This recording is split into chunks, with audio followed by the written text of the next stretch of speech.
we had to go up on deck at 1:05. And as we got up there, you could really see the fireworks from the French coast. They were dropping the 101st and the 82nd Airborne Divisions behind the beaches. And the Germans were firing these tracer bullets. I think every third round was a tracer. And you could see all of this. It really had it lit up.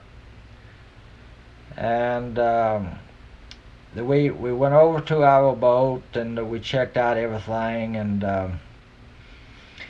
anyhow, they had a rigging hooked up where they just picked the boat up and they lowered us down on beside the big boat.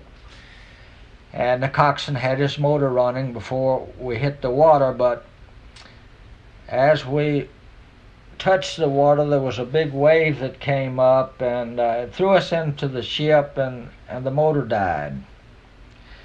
And there he was trying to start the motor, and the waves kept beating us up again, the big ship. And finally he started it the second time, and it happened again. The wave threw us back into the boat, and the motor died. And finally, one of the guys says, I hope you can get this darn thing started and get it away from this boat before it cracks up. He said, if you don't, we'll all be drowned here.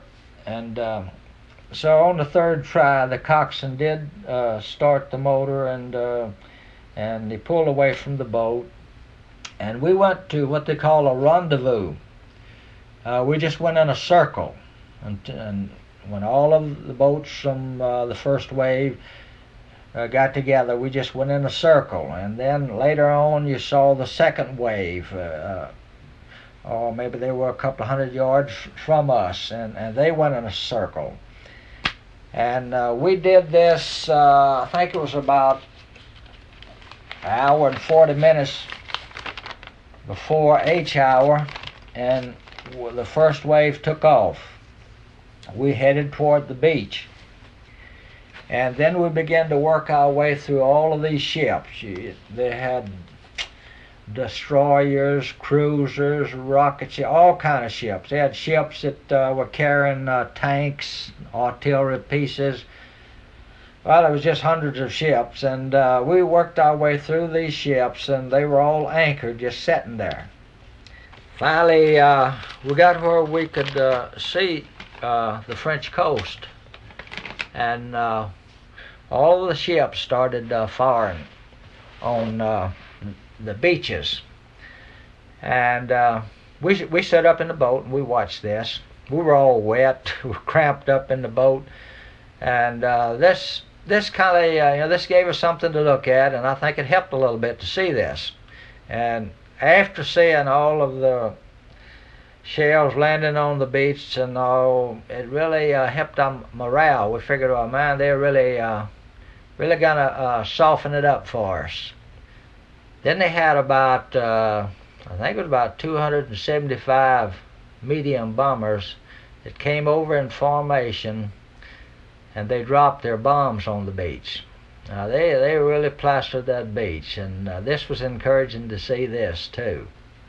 After the bombing, well, then the rocket ships, I don't know how many rockets these ships could fire, but they could fire a lot of them at one time, and they were firing these on the beach. And finally, after we got in 150 yards of the beach, and we hit a sandbar, and this coxswain started saying, I can't go any further, y'all gonna have to get out. I'm stuck on the bar. And Robarchek looked around and told me, said, look, you ain't gonna drown these men out here. You give her the gun. And he got off the bar and went, I guess, maybe 100 feet further, and he hit another one. And he started the same thing, this is it, I can't make it, y'all gonna have to get out. And finally, Lieutenant Robarchek looked at the guy up front, the Navy guy, and he said, pull the pin, drop the round. And the Navy guy couldn't get the pin out of the hole. And finally one of the guys said, hell with this. And we just all jumped out over the sides. And where I jumped out, the water was about waist deep. Some of the guys fell as they jumped over the boat, and they went on their head and all. But we had, I guess, about 200 feet to go in water, and you couldn't run. The only thing you could do is kind of push yourself forward. And we finally made it to the edge of the water. Then I guess we had 200 yards of open beach to go across, and we were able to run then.